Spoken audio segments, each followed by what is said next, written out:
Go. Hey, good evening, everybody, and welcome to Fired Up. I'm your host for the show, Bob Irwin. We are coming to you from the gun store here in Las Vegas, Nevada. We are on KSHP 1400 AM radio, which you'll know if you're listening to us.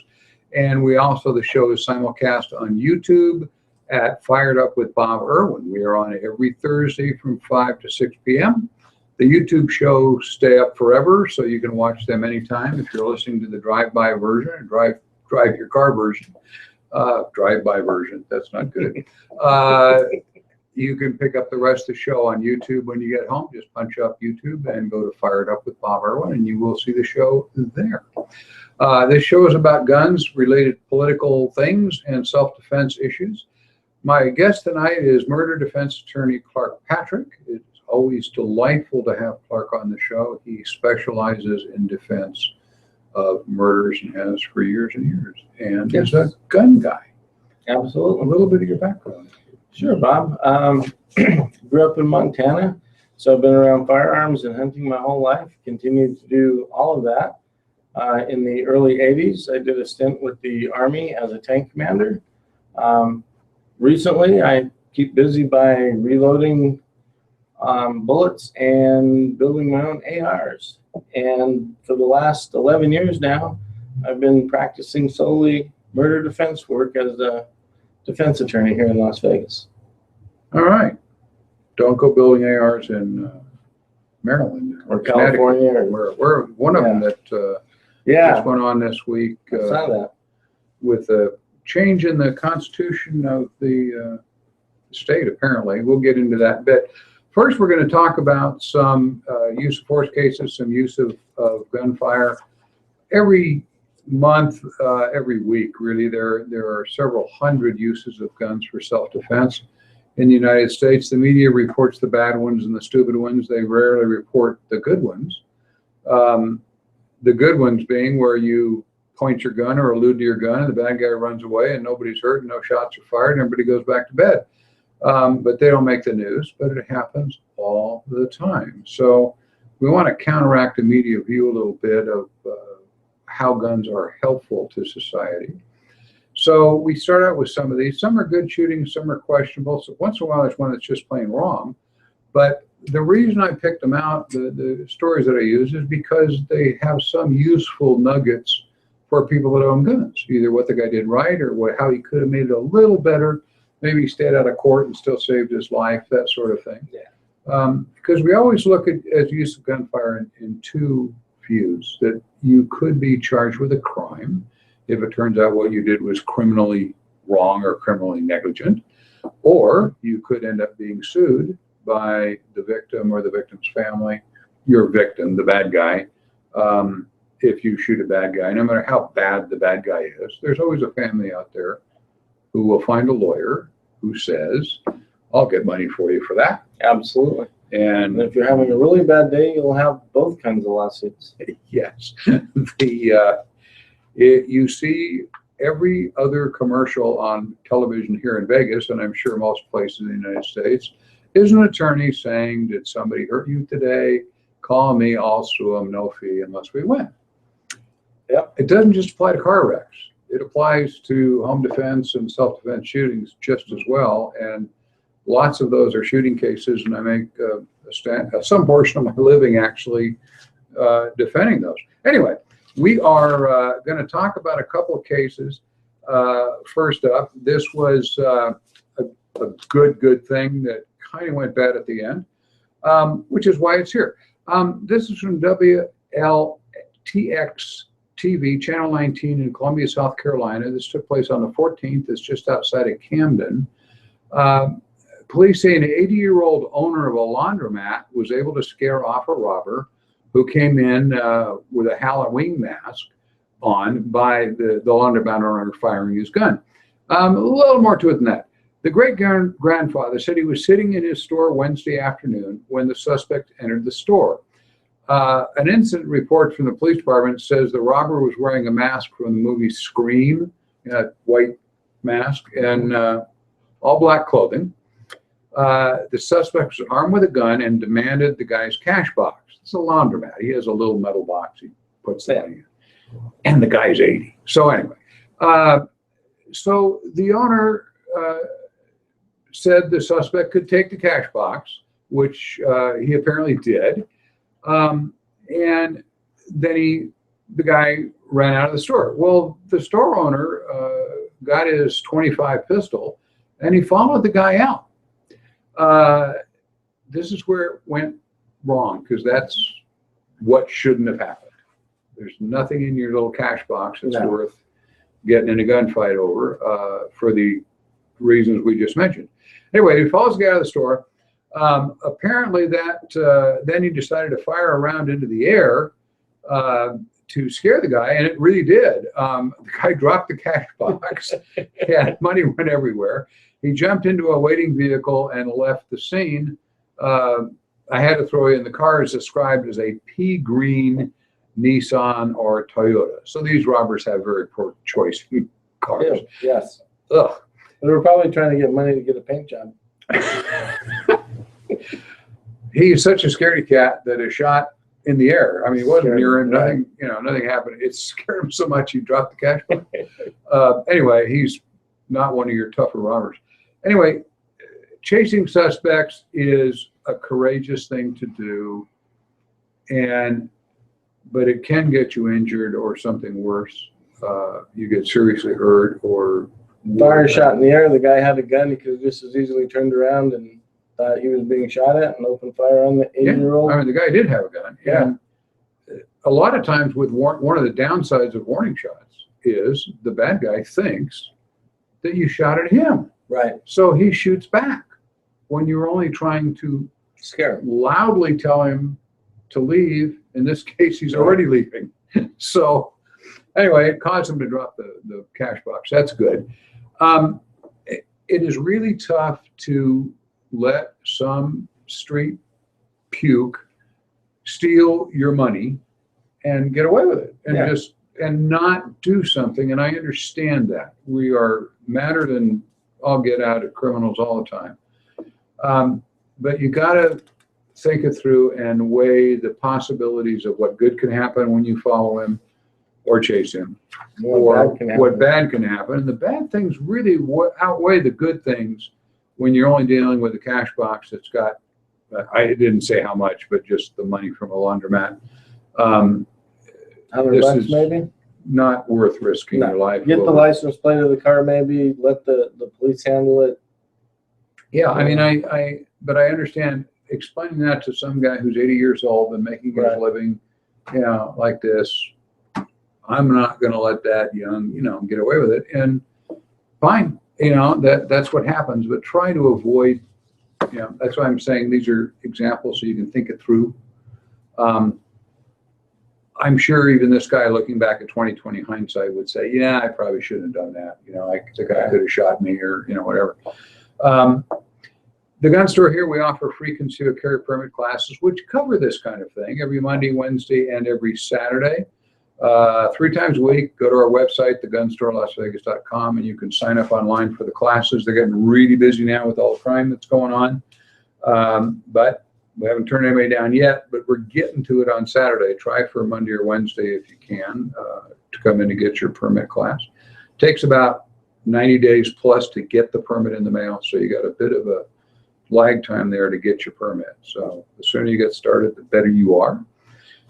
Questions or comments, you can drop an email to me at the address there, bob@firedupmail.com, and we will answer your emails. If you have a question or comment about something, you want to get a hold of Clark about a case, simply send it to me and I will forward it to Mr. Patrick for his response. And he does respond and say, yeah, you shouldn't do that or whatever. It's going to get a little free legal advice out of this if you need some. WDRB TV 41 is on the 19th. This is Litchfield, Kentucky. County Sheriff's Department dispatchers received a call on Saturday around 9:22 p.m. Around 9:22 p.m. I always love reading police reports. They say that. At approximately 9:22 or 23.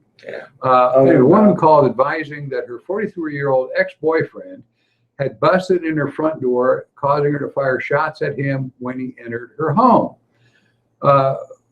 Police say he came to a residence, began banging on the windows and doors, eventually kicking in the door and entering her home.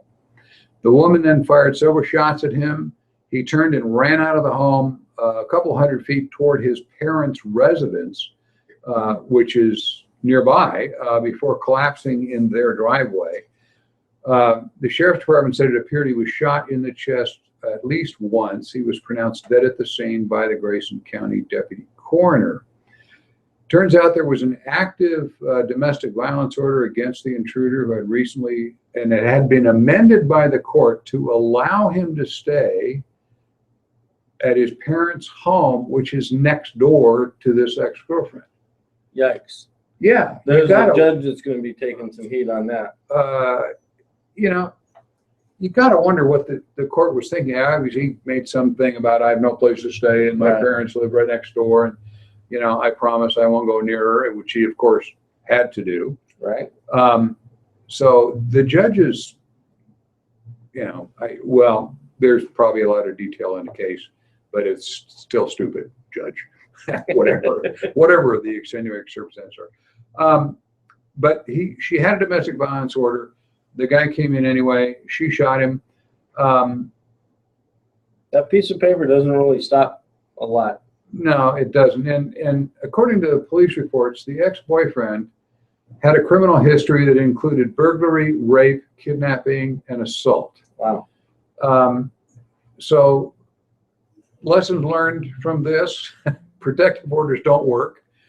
But they do have a good side, even in this case, where they show the investigators that come to the scene that this had been a continuing problem. Mm-hmm. And she's basically put the police on notice that she's the good guy. Yeah. Because the court's already established that he's the bad guy and he's not allowed to be in the house. So clearly he's the agitator in this. We don't have to worry about who started it. Right. Yeah, he's the bad guy. Mental midgets, guys like this, just don't take go away as an answer. All you ladies listening out there to this know that. I have no advice for that, except dating a guy who already has a criminal history, meaning convictions for burglary, rape, kidnapping, and assault, maybe is not a good choice in boyfriends. You know, Very so I'll say not the a good judge choice. wasn't too bright. Well, yeah, there maybe she's not thinking through this either. Oh, you're gonna get emails on that, Bob. Well, I'm sorry, ladies, but you know, maybe she didn't know he had a criminal history, but she sure knew it when she got there. Let's hope that the rape, kidnapping, and assault criminal history did not include her Or another ex-girlfriend. Right. Yes. Anyway, the solution that obviously worked here is having a firearm and knowing how to use it saved her from clearly a lot of misery. We have a guy who's already convicted of rape and kidnapping and assault. Yeah. It's scary to think what could have happened to her had she not been armed. You can't even imagine. I mean, he kicks the front door in. You can't imagine what she was in for. She didn't have a gun. So this is good. Have a firearm to protect yourself. So, we do a ladies only self-defense class twice a month, second and fourth Friday here, with a noted firearms instructor, Maggie Mordaunt. She's a great teacher. Ladies only class. You can ask questions that you don't want to ask with guys in a room. So it's just her and you ladies. You can sign up at thegunstorelasvegas.com. It's on twice a month on the second and fourth Friday, which I don't know what the dates are in front of me. I have an old date written here on the outline. We had one last month. Anyway, you can find that on our website, thegunstorelasvegas.com, ladies self-defense class, ladies personal safety class. Take it. That's not free like our CCW class, but it is a really great class.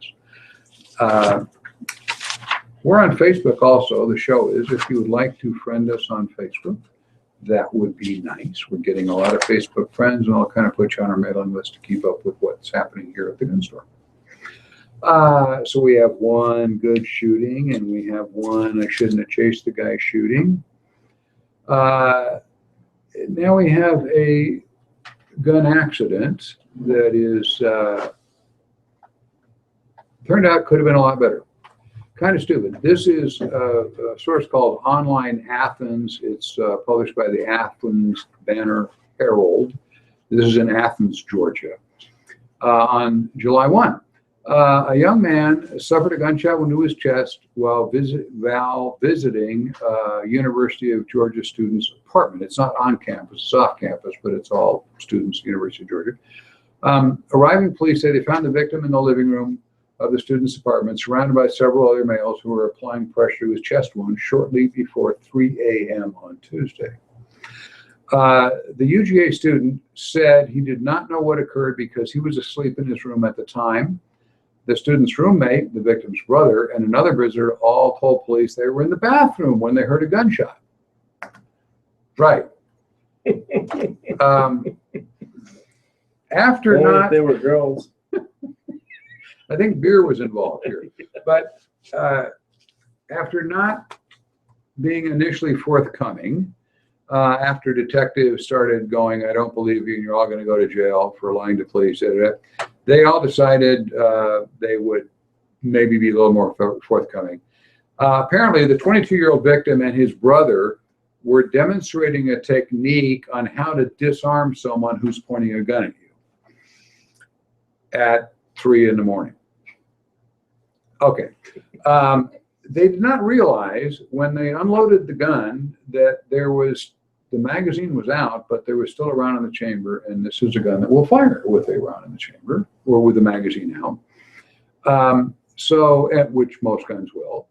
Anyway, didn't tell me the type of gun, but it's 45. Anyway, they took the magazine out. They thought they cleared it, whatever, and they're play fighting, taking this gun away. It goes off, and the 22-year-old victim got shot basically by his brother, but the police determined both of them had their hand on the gun when it went off. Fortunately, he's not life-threatening injuries. So I wonder if that was the brother that was armed or the one that was trying to disarm him. Because if he was the one that was trying to disarm him, his technique didn't work very well. Yeah, well, it didn't detail that out. Who, of course, they lied about everything with police. Right. Anyway, it was not life-threatening. It appears the police, now they got the right story, no one will be charged criminally with this. First rule, don't lie to the cops. When you're involved in something, that there's a gunshot wound or a knife wound or whatever, there's something happens in the police come, even beyond guns. If it's a possible criminal case against you, you probably want to say nothing. Other than not probably. You the only thing that you want to say is, I want a lawyer. Yeah. And maybe your name. Is that okay? Yeah. Okay. Yeah. I want my lawyer. I have him on retainer and speed dial. The lawyers always say, tell them nothing. I talked to other experts, and one of our regular guests is almost a detective, and he says, no, at least tell them this is who I am and I live here. So they know you're not the intruder or whatever, but don't talk about what actually happened. Correct. Identify yourself as okay. If it's a possible criminal case. If it's an accident, and it really is an accident, and there are some gray areas in between the two. If it's really an accident, you're climbing around with your brother and the gun went off. Nobody died. Tell the police what happened. Yeah. Otherwise you could be charged with impeding investigation. You could be charged with whatever it is. A lot of stuff here. I'm kind of amazed there weren't any charges filed in this one, at least for a misdemeanor for wasting an officer's time while they have to interview everybody. They can see what happened, and they know the three guys weren't all in the bathroom. Right. Not their first rodeo. Back when I was a cop, my partner and I responded to a shooting with a dead guy. There's a guy on the floor in a bar here, and a little tiny bar. It had seats for like 15 people and maybe 20, and a little dance floor or whatever. But it was a Saturday night. There had to be 35 people crammed in there. And I counted later on the interview reports, 22 of them said they were in the bathroom when this happened. 22 out of 30. Nice. 4 more said they were outside, and the ones who were inside were looking the other way. Yeah. Nobody saw nothing, and there's a dead guy on the floor. Wow. You're all going to be here for a while. Right. And, And they were. But, you know, because they don't want to be a witness, they don't want to get involved in the court case. And you are. I mean, if you're a witness of something, you're going to have to interview. They may call you to testify in court. I realize, and that's a pain. It's a bigger pain for the innocent victim who now doesn't have any witnesses backing up what happened. Right. Yeah. Especially if you got a dead guy. That's what I always tell my kids. Pick your friends carefully. They will be your witnesses. So you never lie to the responding cops. Treat all guns that like they're loaded, which means don't point it at somebody and get your finger around the trigger. You know, if you want to play gun takeaway, do it with a stick. And never mix beer and guns. I'm assuming in this case there was 3 a.m. 3 a.m. College campus. College, yeah, I did. Yeah. There was beer involved. Good chance. I'm just guessing. That's not sworn testimony, but I think. If you're planning a corporate event, we do machine gun shooting here for groups and parties and things. Contact Melissa at thegunstorelasvegas.com and have a good time. We got lots of fun stuff to do that you can't hardly do where you live, probably, if you live anywhere but Nevada or the United States. So now we got a gun accident. This is interesting.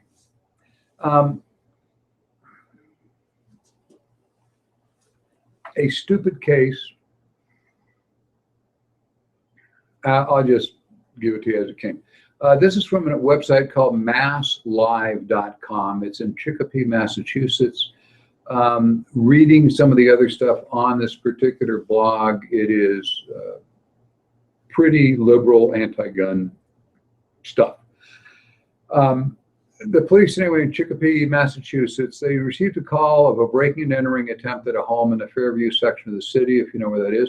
When they arrived, they found a teenager on the ground suffering from a gunshot wound to his abdomen. The investigation showed the victim and a friend were drinking alcohol at a nearby home.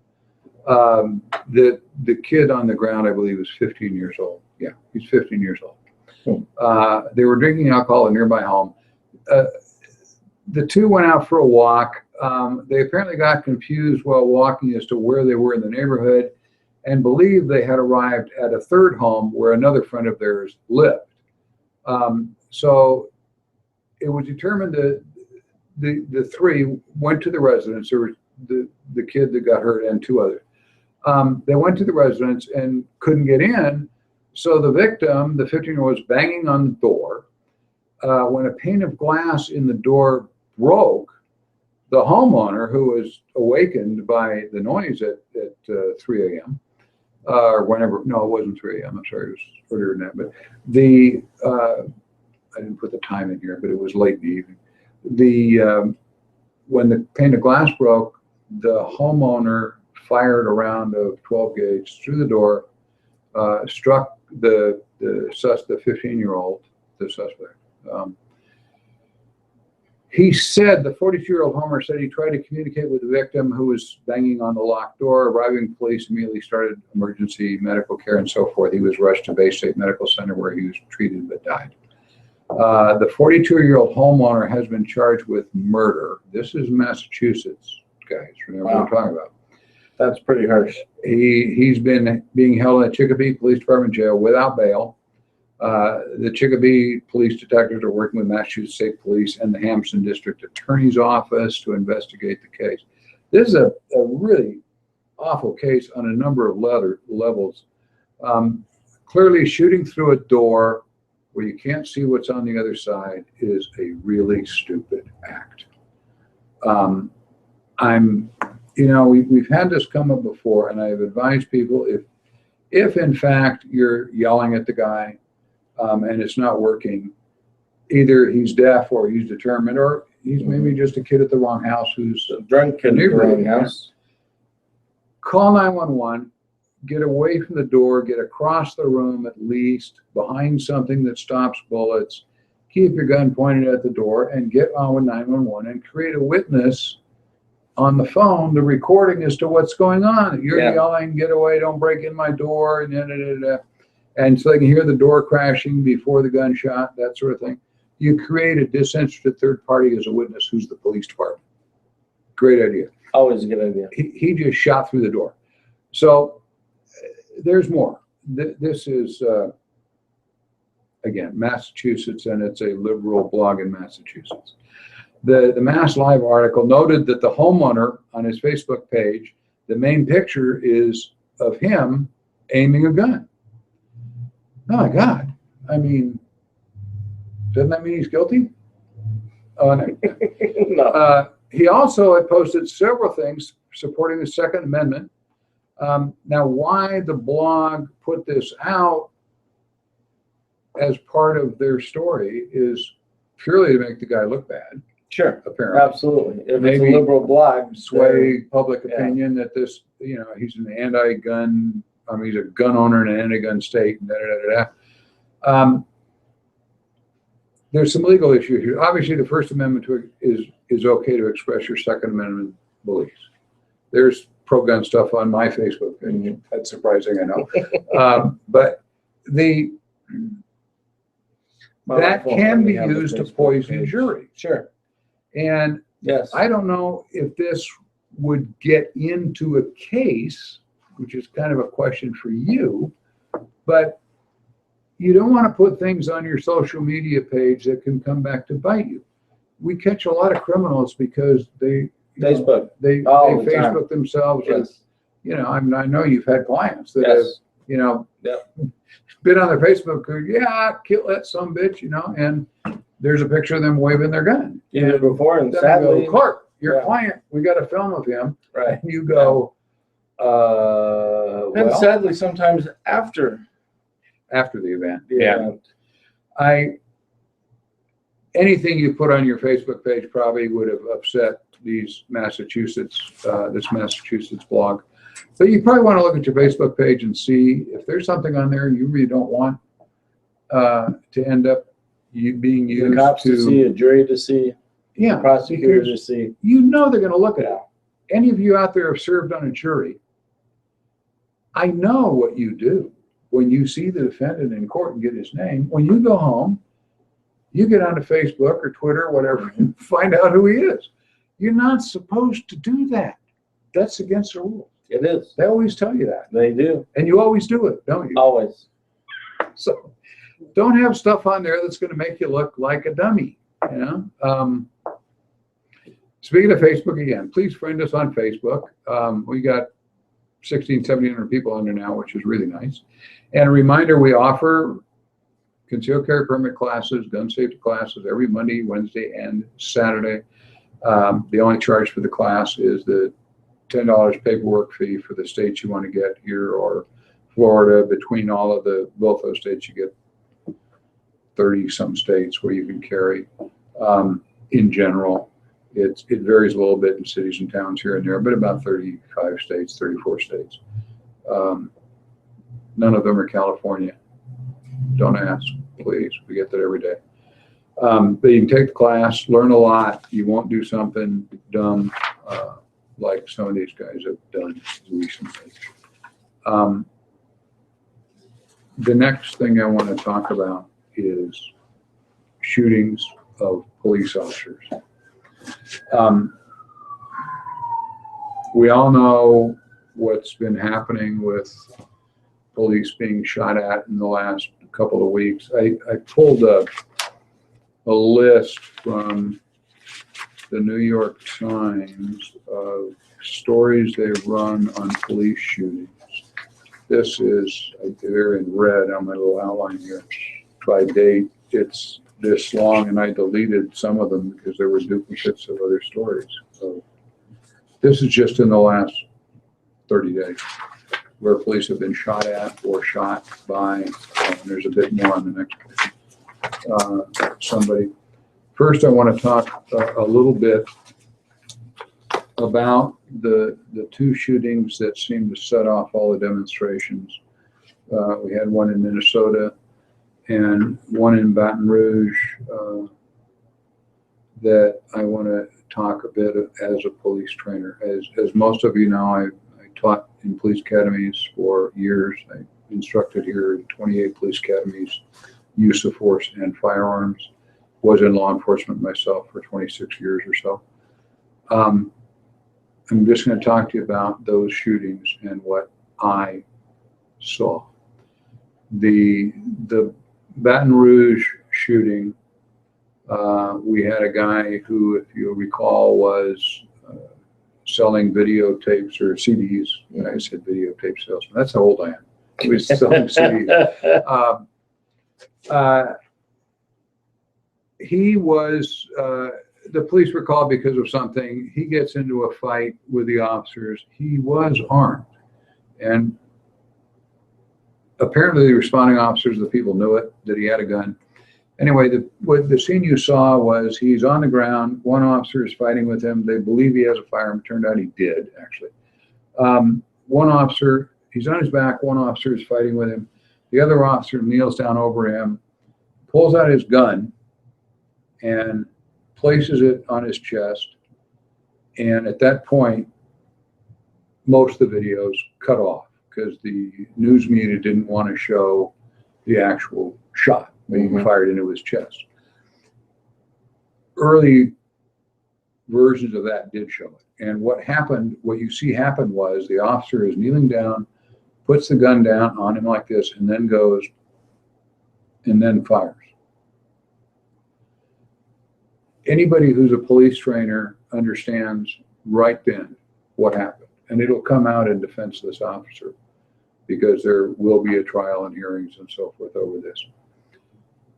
When we do taser training, one of the things that we have to get to the officers through their head is that it fires 2 darts, and the further apart they are on the guy you're shooting with the taser, the more voltage jolt he gets. The capacitor in the gun works on resistance, and if the darts are right next to each other, you use it like a handheld stun gun, and you just push the taser into the guy, the arc is only going about through that much of it, and it's not nearly as effective as if you back off a little bit and the darts are 6-7 inches apart. Ideally, we tell the students we want the darts to be about 10 inches apart. So you want to engage the taser, the standard tasers, from 8 to 10 feet. Not so far away that you're going to miss him with one of the darts, but that they'll be separated on the body. So we had the same thing happen in Oakland, where it was a transit officer shot a guy on the ground, and that was the issue, and the officer was eventually acquitted because they realized it was a mistake. I'm not telling the officer was right to shoot him. The officer was wrong to shoot this guy at that point, apparently. But my view is that he thought he had drawn his taser, and that's why you see him do this. That shows you what his brain was doing. I don't know the details in the Oakland case. It turned out they were short of tasers, and the officers coming in from patrol would take off their holstered taser and hand it to the guy going out because they didn't carry their own, and they had left-hand holsters, right-hand holsters, cross draws, shoulder draw, all kinds of dual holsters. And the Oakland officers were carrying their taser in a different spot every time they went on patrol. Wow. And when you're panicked, you reach for your taser, and those tasers look and feel just like the Glock. I think that's what happened because of the motion of the officer's hand. We'll see if I'm right when this all shakes out. The individual shot in Minnesota had a concealed carry permit. The police had a man with a gun call. I don't know the details of what, because that's still under investigation. Very little has been released on this. He was shot. When he was reaching for his firearm, the officer thought, the girlfriend says he was reaching for his ID. The officer's attorney, there's no audio on this. The officer's attorney said the guy was yelling, "Don't move, show me your hands."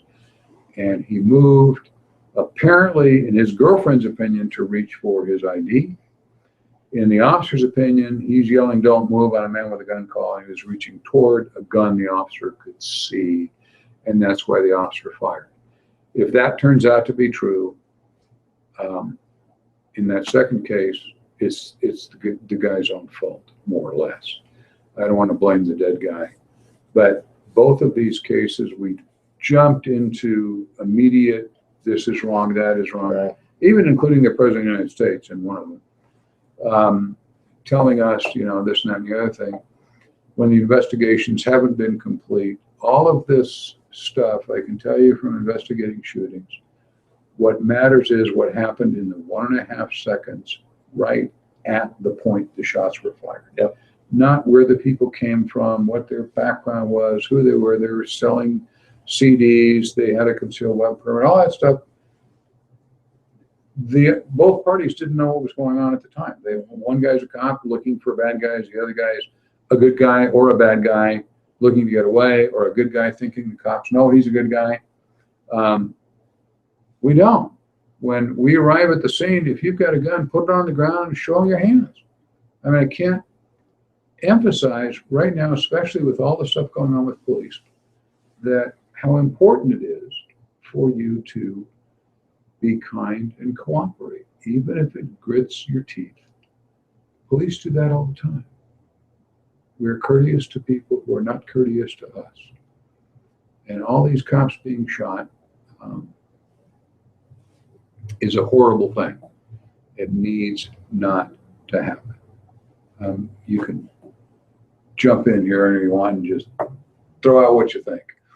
I didn't give him a lot of warning on this. That's what we're going to talk about.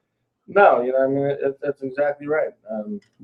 You know, if you have a CCW and you get pulled over, you roll down your window, put your hands on the steering wheel, and when the officer comes up, tell them, well, here they know you do, because before they pull you over, they'll run your scope on their computers, and it'll tell them that you're a CCW holder.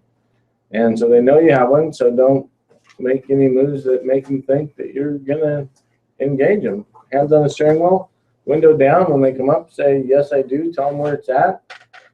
And, you know, they'll secure that. And then you can start reaching around and rummaging through your glove box for your registration. But make sure that, you know, they know what's going on and that your gun is secure before you start doing that. Yeah, I mean, I realize with all this stuff that's going on, there are police officers out there who are jerks. There are. I had some of them go through my academies. I kicked a couple of them out of academies over the career. But that's just every profession. I know it'll come as a shock to you that 2% of lawyers are jerks. Wow, I never knew that. 2% of video technicians are jerks. Like, just, you know, sorry, Dustin. Only 2% of the lawyers? Wow. Well, it may be a little higher with lawyers. Yeah. But there's bad apples in every barrel. And police officers get into police work because they want to help people. They don't get into police work because they want to be criminals and extort people and beat them up and shoot them. Some of them may. Some of them become radicalized, if you will, just by dealing so much with the trash of society. They get swung at all the time and cussed at all the time, and they just come to expect it. You can do a lot to reduce violence by police by being courteous and realizing they want to go home at night too. With the number that are being shot at now, it's getting to be ludicrous numbers. Yeah, I think it'd be silly to do anything but to be calm and respectful, and to get pulled over at this time with just the atmosphere in the country over, you know, what happened lately in Dallas. And yeah, I mean, where the police are more jumpy than ever because of being shot at for no apparent reason in a lot of cases. And I couldn't have been prouder of police officers when you watch the videotapes of Dallas and so forth, and the cops are running toward the gunfire. And that's what they do. That's why they became cops, was to save the world. I was a young cop and trained a lot of young cops, and it takes about 5 years in before you realize you're not really going to save the world. But it's, you know, look out, bad guys, crime is over because here comes Bob, you know. right. That's the way police are. And to shoot at these people who are putting their life on the line to protect you are advocating it. And that's my next rant here. After every mass shooting, The media always says to itself, we are not going to promote this guy's agenda. We're not going to give him the publicity he wants. You know, the Review Journal, this is from today's paper, landed on my front walk. This is the guy that shot the officers in Baton Rouge, the ex-Marine, apparently, that, you know, got his guns and went and shot police officers. And that's a still frame out of a video of him explaining why it's okay to shoot cops and why you should shoot at white cops, because white cops are all bad. And it's all over the internet. To see a major paper run it is... Well, it's the Review Journal, so it's not a major paper, but... His whole manifesto's on it. It's about a, 5 or 6 minute talk about why it's okay to shoot cops and why he hates cops and da. And one of the cops he killed was a black guy, by the way. Did we notice that?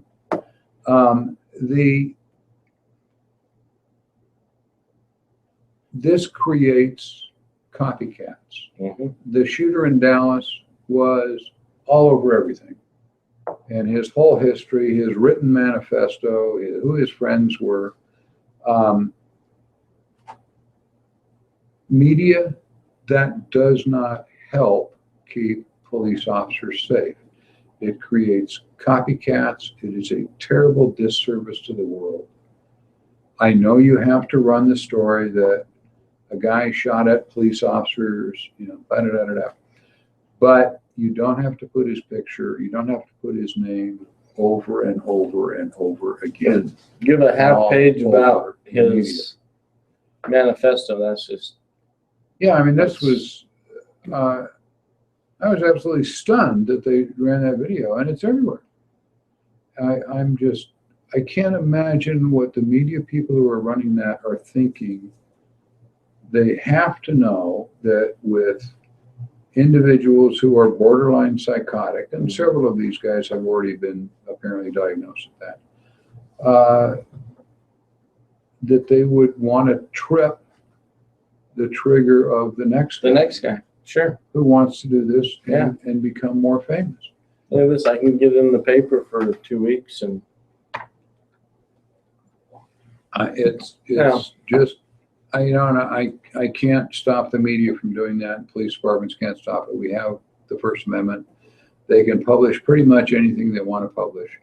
But this kind of thing to me is very akin to what even the media has decided it's okay to stop somebody from yelling fire in a crowded theater, putting a terrorist, and he is a terrorist, on the media to explain why he did all this stuff and how he wants to, you know, he's going to be famous and now he is famous.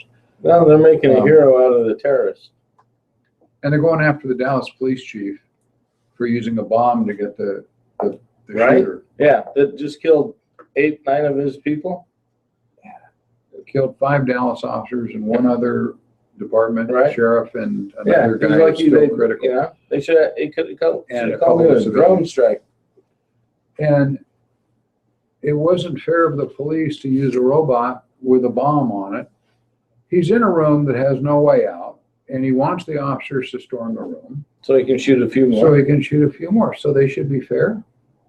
And we'll give him a few targets and get a couple more cops wounded at least or killed. No, that police chief in Dallas, unprecedented, you know, using a bomb to, no, it's not unprecedented. Our president does it all the time. Yeah. I mean, what happens when an F-16 drops a bomb on a terrorist? Yeah. Isn't that using a bomb to blow up a bad guy who's killing people? Sounds like it.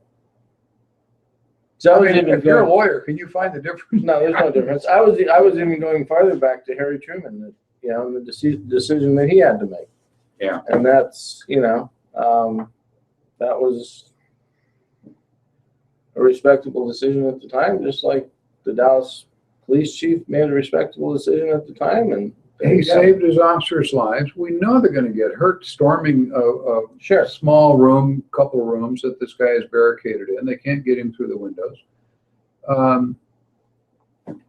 I mean, I guess you could lock the place down and starve him to death, but he'd shoot somebody else before that happened, I think. Yeah, if there's windows in the room, you can.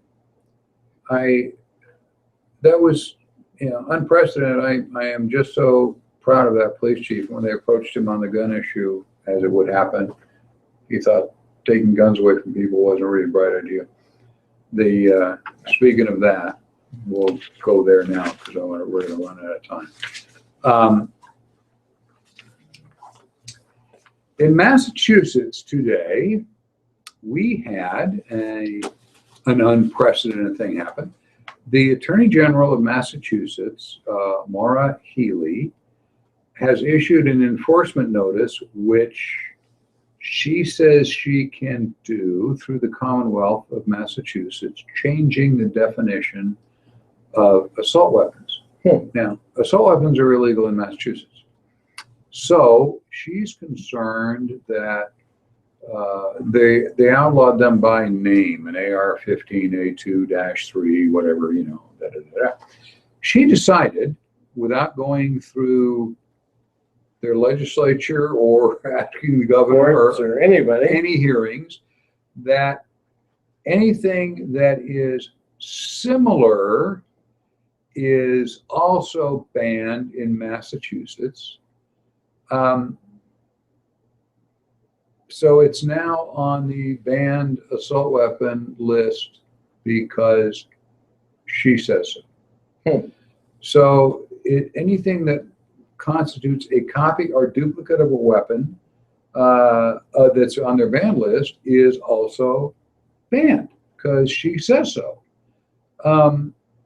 Well, a lot of them are duplicates or copies of, because the way they did their law was kind of dumb. It outlaws specific guns by make and model.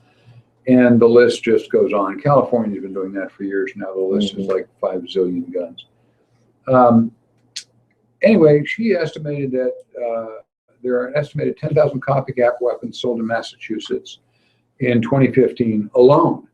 That they are a different brand, different name, a different model number, and so forth. So she has changed the interpretation without asking voters or legislatures or the governor. And now, as of now, all duplicates and copies are illegal. That, of course, includes BB guns, fake guns, anything that's a duplicate or a copy, right? At what was considered an assault weapon. Airsoft. The wording says a weapon is a copy or duplicate, for example, if its operating system and firing mechanism of the weapon is based on or otherwise substantially similar to one of the enumerated weapons. So anything that looks like a weapon on their list or works like a weapon on their list. And of course, they've already outlawed anything with a magazine that holds more than 10 shots and so forth. Right. So there's a lot of stuff, but I didn't even, until I read through this, didn't realize she also just outlawed squirt guns that look like M16s, and it's the Attorney General has gone farther in Massachusetts than Obama has ever thought of going. Right. By just saying, this is what our law says. I'm going to change what the law that exists means. Yeah. I'm changing the definition. Yeah, she can't do that. She did, and never stand up. Well, maybe in Massachusetts, but any gun currently sold in the Commonwealth with features, without features like flash hyders, bayonet locks, collapses, stock magazines, pass more than 10 rounds, will no longer be on the shelf for sale. And all dealers in Massachusetts have been notified of that. Wow. So if they have a lookalike weapon, it is now not for sale. Where they're running into the immediate problem is toy stores. Yeah. Oops. Is it a copy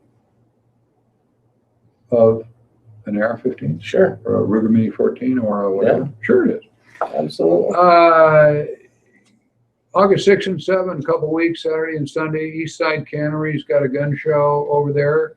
The Western Trails Gun and Knife Show. I will be there at least on the Saturday there at the NRA table to talk to people if you want to bring up something you don't want to bring up in an email.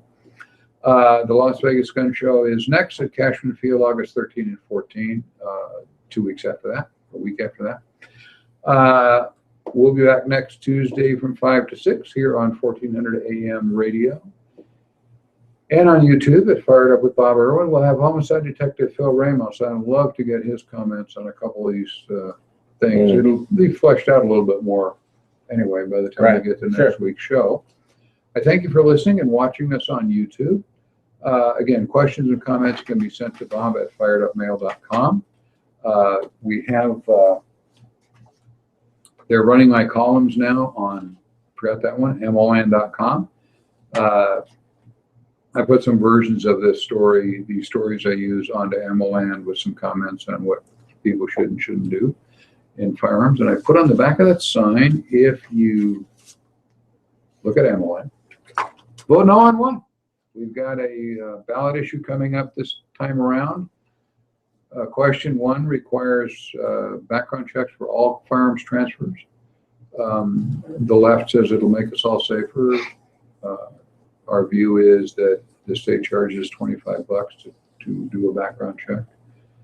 And they say it'll stop domestic violence, but the bill itself exempts domestic situations from the background check. So, wow, that's what it's supposed to prevent. And okay, that makes no sense. If you read it, it exempts domestic situations. You can give one to your wife, your daughter, there's a little detail. You know, if your cousin's living with you, does that count? Right. How about second cousins and in-laws?